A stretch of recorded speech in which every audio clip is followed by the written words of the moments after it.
I think that I often use the girls as my excuse, and that lets me look within. Same thing with the book, right? It's disguised as a children's book. The illustrations are for children, the simple words are for children, and it is 100% a story to my own inner child and to my inner adult, frankly. 100%. Yeah. So that's why we wrote the book, and then the illustrations were kind of another fun one. Yeah. Right? Yeah, they're not illustrations at all. What are they?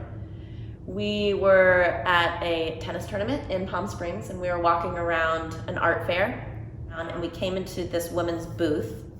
And just something about, I just got chills. Yeah. Something about her artwork, it was nameless, it was faceless, there was no expressions, and she had this blurb about herself, about her artwork, and she does batik art pieces, and I know very little about the mastery of this craft, but I do know it takes a lot of time and patience and layers. And she was explaining sort of what her life's work is, what batik is, and just the 3 sentences and whatever it was she said, I was like, oh, this is our book. It was about being honest, being raw, looking within, being still. And I was like, Todd, read this. Complexity to it, right? There was in its simplicity. Rich colors, super simple. You said she should illustrate our children's She should book. illustrate our book. And so I went over to her and I said, can I Excuse just me, ask you ma'am. a question? Yeah. And she's like, yes. I said, have you ever considered illustrating a children's book? And she said, funny enough, I've always wanted to illustrate a children's book. And I said, well, I have something I would like to send you in an email, right? If it speaks to you, great. Email me back. If it doesn't, no harm, no foul. I'm just gonna send this to you. And she's like, no, I'd love to. And I was like, we're looking for an illustrator, and we both feel that it would be amazing, like if you did that. You and I were like, this is 100% happening, right? Like we already had it published in our minds. Yeah. Like it's done, it's a bestseller. Yep. Right? But we're all kind of set back in, and we get into those moments and those, right? And 2 weeks, nothing, right?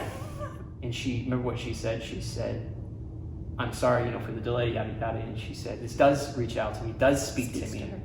And I've actually sent excerpts of your book to her son? Mm-hmm. My son, who's away in college. And I would like to talk about this.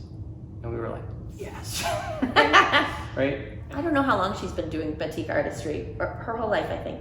So she has decades of work poured into this portfolio. And she honestly just gave us a big dump into our Dropbox and said, okay, here you go. Can you make a book out of this?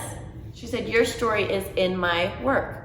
So I printed out I think it was a couple hundred pages, and sort of spread them out like all around me, around the room, and read our books one line by line. And I was like, oh, this one fits with this couplet, and this one fits with this stanza, and this one matches this thought. And it just sort of, in the same way that we wrote our book in 15 minutes, 15 minutes after printing it, I was like, done. And I picked it up in 100% 10 minutes later. I don't think we made any tweaks, if maybe one. I think we shuffled a few, but we didn't need to. The color didn't feel right, or an angle, whatever. And it all just kind of came together.